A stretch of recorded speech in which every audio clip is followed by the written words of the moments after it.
1540, 8 Portugais essayèrent d'attenter à la vie de Nzingavimba pendant qu'il assistait à la messe. Il en réchappa, une balle ayant simplement traversé la frange de sa tunique royale, mais un des nobles de sa cour fut tué et 2 autres furent blessés. Parce qu'il s'est opposé à la traite négrière. Qu'est-ce qui va se passer après? L'émiettement des royaumes en petites principautés est donc plus fragile et plus facile à être attaqué et les populations déportées. Donc ça c'est ce qui se passe dans le Dongo. Mais le Congo mérite qu'on s'accentue là-dessus quelques minutes. En 1662, donc là on est un siècle plus tard, vous voyez, les résistances sont permanentes. On vient de parler de 1540, où le roi du Congo subit une tentative d'assassinat dans sa cathédrale. 120 ans plus tard, en 1162, un de ses arrière-petits-fils, Antonio Ier, accéda à la charge du Mani-Congo, donc roi des Congos, empereur du Congo. Dans une démarche nationaliste, il voulut récupérer le contrôle sur les richesses de son pays. Parce que là, au XVIIe siècle, déjà, attention, les accords avec les Portugais, ce n'est plus seulement la traite négrière, c'est-à-dire la déportation d'êtres humains, c'est aussi les richesses du sous-sol. C'est-à-dire, ce que je veux vous lire, c'est comme si on était en 1962 sous Patrice Lumumba au Congo. 1662, donc 200 ans, 300 ans plus tôt. Vous imaginez? Antonio Ier accède à la charge du Mani-Congo. Dans une démarche nationaliste, il voulut récupérer le contrôle sur les richesses de son pays. Le roi a commencé par déclarer caducs les accords signés par son père, le roi Garcia II, autorisant la libre exploitation par les Portugais de toutes les mines congolaises d'or et d'argent.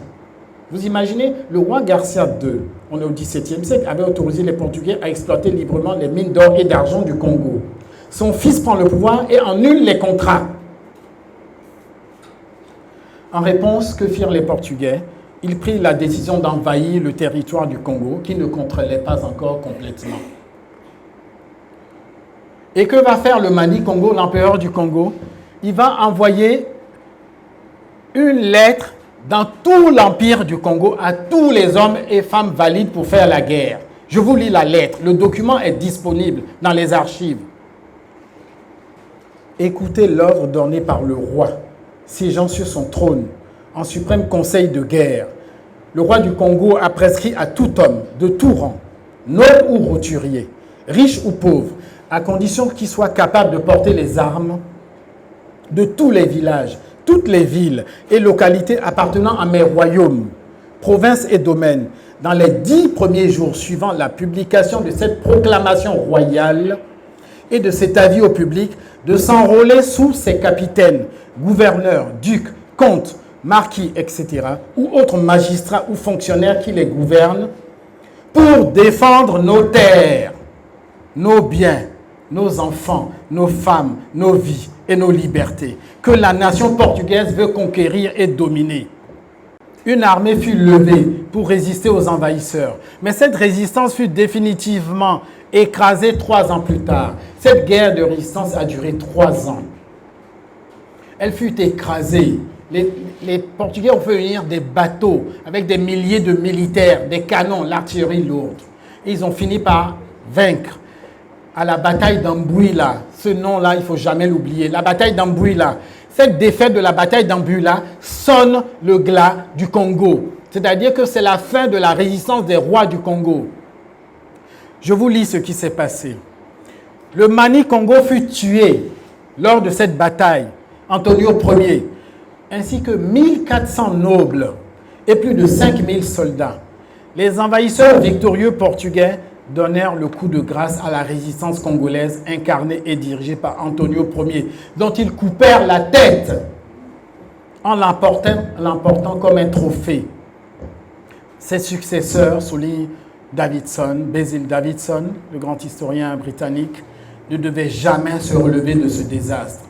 Ici, nous ne pouvons pas ne pas penser au Premier ministre congolais Patrice Lumumba, assassiné 3 siècles plus tard, en 1961. Ainsi donc, la défaite de la résistance héroïque et digne du Mani-Congo Antonio Ier a sonné le glas du royaume.